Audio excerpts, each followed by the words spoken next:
D'abord pour le contexte, ECG est une boîte qui a pas mal grossi en faisant des acquisitions externes, donc qui s'est retrouvée avec un SI qui est un peu disparate, avec beaucoup de spécificités, beaucoup de partenaires et beaucoup de prestataires. Donc nous avons travaillé avec Adista sur 2 projets. Le premier concerne le WAN, donc les arrivées fibres sur nos campings mais aussi au sein de nos bureaux. Donc c'est à peu près 150 endroits au total, un peu partout en Europe. Mais aussi, après ce projet-là, le projet SD-WAN pour construire le réseau commun. Du coup, une particularité de ECG, c'est que notre business est assez saisonnier. Donc on a une fenêtre de tir qui est assez limitée pour mettre en place ce genre de projet. Concrètement, on peut commencer à partir de septembre, quand la plupart de nos campings commencent à fermer ou sont déjà fermés.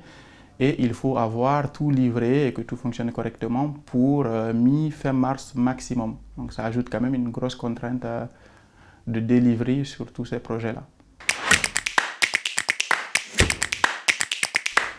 Sur les 2 projets, nous avions une équipe projet côté ECG, d'en moyenne 5 personnes. Nous avions aussi à disposition les équipes techniques côté ECG, que ce soit des techniciens, mais aussi des administrateurs réseau et système. Nous avions aussi des équipes miroirs côté Adista, qui était un peu le pendant de ce qu'on avait côté ECG.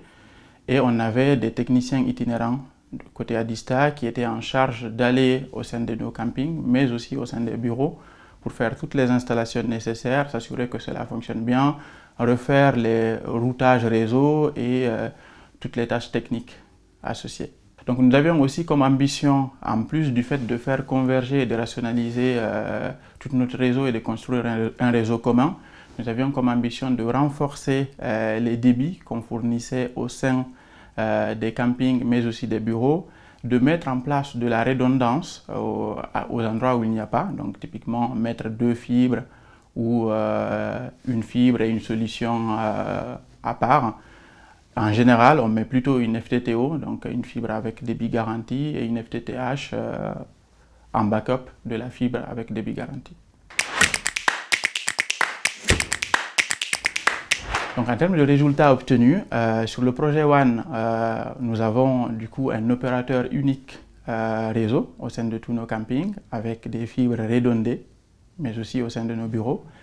Et sur le projet SD-WAN, un réseau commun, beaucoup plus sécurisé, plus facile à monitorer, plus facile à surveiller, avec des mesures de sécurité qui sont assez poussées, avec des mesures de remédiation aussi automatisées, mais aussi des logiques de pilotage de flux pour privilégier les applications métiers les plus importantes selon les jours d'arrivée des clients dans les campings. Si vous voulez vous lancer dans un projet similaire, je pense qu'il faut prendre beaucoup de temps sur la phase d'avant-projet, parce qu'il est très important d'identifier le SI présent dans chacune des localités, aller vérifier vous-même en vous assurant des installations qu'il y a en place et en planifiant au mieux la mise en place du projet. Il faut également mettre en place les ressources humaines mais aussi financières nécessaires, parce que c'est des projets qui sont quand même assez coûteux et dont il ne faut absolument pas sous-estimer la difficulté.